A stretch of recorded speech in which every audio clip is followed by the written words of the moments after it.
안녕하세요. 바쁜 삶 속에서 놓치기 쉬운 이슈를 점검해드리는 시간 유한타투데이 유튜입니다.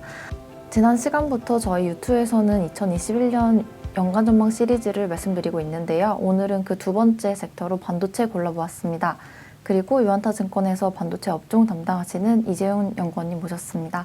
안녕하세요. 네, 안녕하십니까. 안녕하세요. 네.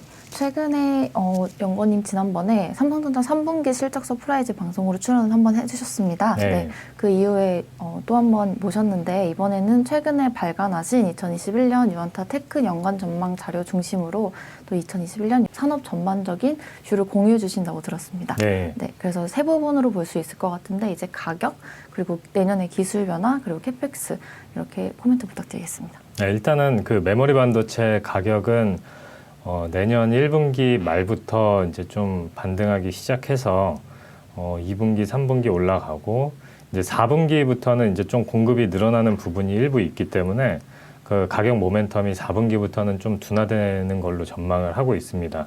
그리고 낸드 가격은 지금 가격 하락폭이 내년 상반기에는 일시적으로 축소됐다가 내년 하반기에는 이제 다시 확대되는 사이클로 전망을 하고 있고요. 그래서 메모리 반도체, D램, 낸드 합쳐서 이제 종합적으로 봤을 때 내년도의 그 전망은 상고하저 패턴으로 예상을 하고 있습니다. 그리고 이제 두 번째는 이제 기술적인 측면에서 봤을 때 이제 변화되는 부분은 D램 같은 경우에는 내년 하반기부터 그 삼성전자가 EUV를 D램에 적용한다는 게 있고요. 그리고 낸드 같은 경우에는 삼성전자가 지금까지는 계속 그 3낸드 쪽에서 싱글 스택을 고수해 왔는데 내년 하반기부터는 이제 더블 스택을 준비를 하고 있는 그런 상황으로 파악이 되고 있습니다. 그래서 D램의 그 EUV를 먼저 말씀드리면은 일단은 삼성전자만 상대적으로 이제 공격적으로 지금 EUV를 D램에도 그러니까 물론 파운드리 때문에 이제 먼저 지금 파운드리 쪽에서는 EUV를 양산하고 있지만 D램 같은 경우에는 D램 3사랑 비교를 했을 때 상대적으로 공격적으로 지금 EUV를 도입하고 있다 그런 상황이고요. SK 하이닉스나 마이크론 같은 경우에는 지금 뭐 장비 구매력도 구매력이고 공정 안정화에 이제 좀 시간이 걸릴 걸로 예상이 되고 있습니다. 그래서 SK 하이닉스 같은 경우에는 2022년 하반기에 일부 양산이 EUV로 도입이 될 예정이고요. 마이크론 같은 경우에는 가장 그 3사 중에서 가장 보수적으로 지금 EUV를 도입을 계획하고 있는데 2023년도 돼야 이제 일부 EUV로 D램이 양산이 가능할 걸로 지금 전망을 하고 있습니다. 그래서 이제 결국에는 지금까지 D램의 그 3사의 그 기술 격차가 지금까지는 계속 좁혀지는 추세에서 내년 하반기를 기점으로 해서 내후년부터는 다시 기술 격차가 확대되는 사이클로 진입할 수 있지 않을까 그렇게 전망을 해볼 수가 있을 것 같고요. 낸드 같은 경우에는 지금 더블 스택 말씀드렸는데 지금까지 이제 그 낸드 후발업체, 삼성전자를 제외한 후발업체들은 이미 더블 스택으로 하고 있었고 삼성전자는 싱글 스택으로 지금 이미 128단까지 했는데 이제 128단에서 좀 바틀렉이 걸리는 부분이 있는 것 같습니다. 그래서 차세대, 그러니까 7세대가 될 텐데요. 7세대부터는 삼성전자도 이제 더블 스택을 준비하면서 계속 그 단수를 높이는데 계속 주력을 할 텐데 여기에서 이제 좀 변화되는 부분은 그 캐펙스의 그 집적도가 높아진다는 겁니다. 그래서 이미 후발업체들은 더블 스택으로 하면서 단위당 투자 비용이 상당히 많이 들어갔고 그것 때문에 이제 싱글 스택으로 하고 있던 삼성전자와 그 마진 격차가 좀 크게 나타났었는데요. 내년 하반기부터 이제 삼성전자도 이제는 그 더블 스택을 하게 되면서 단위당 투자 비용이 많이 들어가고 그래서 수율이 이제 좀 뭐 안정화된다고 하면은 큰 문제는 없겠지만 초기 수율에 있어서 이슈가 발생한다고 하면은 후발업체하고 이제 그 마진 격차가 조금 다시 줄어들 가능성도 존재를 하는 것 같습니다. 그래서 내년도부터 이제 좀 이런 D램에서의 EUV 그리고 3D 낸드에서의 그 더블 스택 이런 것들이 이제 큰 변화가 이제 시작되는 그런 상황이라고 보시면 될 것 같고요. 그리고 마지막으로 이제 그 삼성전자의 반도체 캐펙스 계획 그 사이클을 한번 전망을 해보면은 내년도에 그 반도체 캐펙스가 상당히 크게 늘어납니다. 근데 이제 비메모리는 이제 계속 그 EUV를 기회로 삼아서 삼성전자가 공격적으로 투자를 하고 있는데 메모리 쪽에서 이제 생각보다 크게 그 캐펙스가 늘어난다고 보시면 될 것 같고요. 메모리도 최근에는 시장에 그 3NAND 쪽에 그 공격적인 캐펙스에 대해서 이제 계속 얘기가 나왔었거든요. 근데 D램에도 생각보다 많은 캐펙스가 투입이 된다는 게 이제 좀 특징적인 것 같습니다. 그래서 메모리 전체적으로 봤을 때 작년에 삼성전자가 한 15조 원 정도 캐펙스를 집행을 했고요. 올해 같은 경우에는 20조 원, 그리고 내년도 같은 경우에는 26조 원으로 급증하는데 브렉다운에서 보면은 D램에도 한 13조 원 정도가 투입이 되면서 시장의 예상보다 많은 캐펙스가 집행이 될 걸로 전망이 되고 있습니다. 낸드 같은 경우에는 기존의 시장에서 봤던 것처럼 12조에서 13조가 투입이 될 텐데 3낸드 쪽에 그런 뭐 투자 집적도를 감안했을 때 이 정도는 투자가 들어가야 웨이퍼 캐파를 늘릴 수 있기 때문에 그쪽에 이제 공격적인 캐펙스가 예상이 되는 거고요.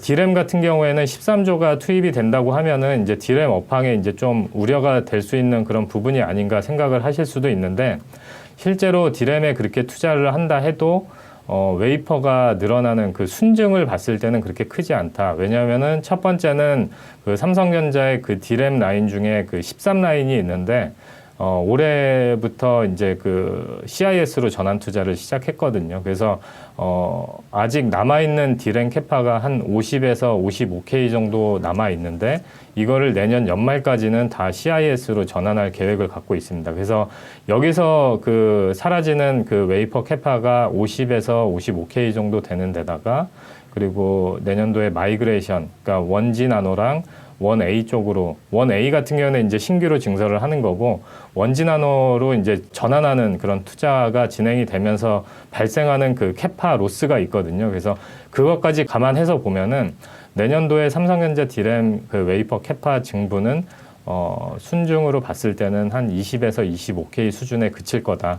그렇게 보면은 작년하고 올해 계속 그 웨이퍼 캐파를 D램 3사가 줄이다가 내년도에는 이제 삼성전자만 일부 이렇게 20에서 25K 정도 늘리는 그런 상황이거든요. 그래서 이게 뭐 여기에 대해서 이제 좀 더 그 가시성을 높게 평가할 수 있는 거는 일단 SK 하이닉스가 대규모 M&A를 결정하게 되면서 그 D램에 대한 캐펙스에 대한 여력이 이제 많이 축소된 그런 상태인 거고, 그리고 두 번째는 이제 마이크론 테크놀로지가 최근에 컨퍼런스 콜에서 내년도 캐펙스가 10% 정도 늘어날 거라고 코멘트를 했는데 그 정도 수준이라고 하면은 거의 웨이퍼 캐파는 늘어나는 부분이 없습니다. 그렇기 때문에 내년도에 삼성전자의 이 대규모 캐펙스에 대해서는 좀 가시성을 높게 볼 수 있지 않을까 그렇게 생각을 하고 있습니다. 네, 그럼 저희 말씀 많이 해주셨는데 그 반도체 섹터의 투자 포인트는 어떻게 정리해 볼 수 있는지, 그리고 연구님이 좋게 보시는 종목도 어떻게 있는지 말씀 부탁드리겠습니다. 일단은 그 대형주에서 탑픽으로 제시할 거는 당연히 이제 삼성전자하고 SK 하이닉스가 될 것 같고요.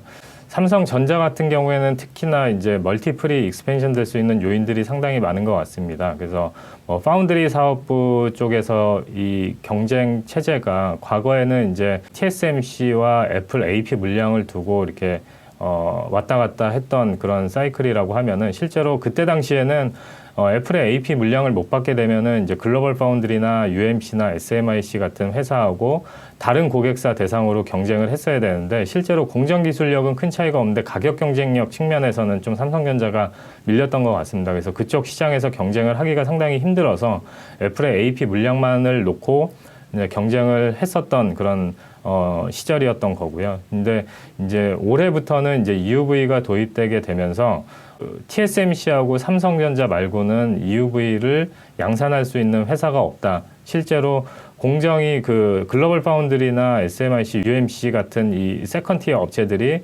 EUV 장비를 뭐 대규모로 살 수 있다 해도 공정을 안정화시키는데 상당히 오랜 기간이 걸리거든요. 그렇기 때문에 지금 이 선단 공정에서 파운드리 선단 공정에서 경쟁 체제가 양강 체제로 굳어진 게 앞으로 수년간은 계속 지속될 수밖에 없지 않을까 이렇게 좀 전망을 해볼 수가 있을 것 같습니다. 그래서 삼성전자의 비메모리 사업이 올해부터 이제 좀 본격적으로 성장 국면에 진입을 했고 내년도에는 이제 창사 이래 처음으로 이제 20조 원대 매출을 달성할 전망이고 경쟁 구도를 감안해서 봤을 때는 향후 뭐 5년에서 10년 동안은 계속 우상향 할 수 있는 그런 상황이기 때문에 이쪽 사업에 대한 가치가 이제 부각받을 수 있는 그런 상황인 것 같고요.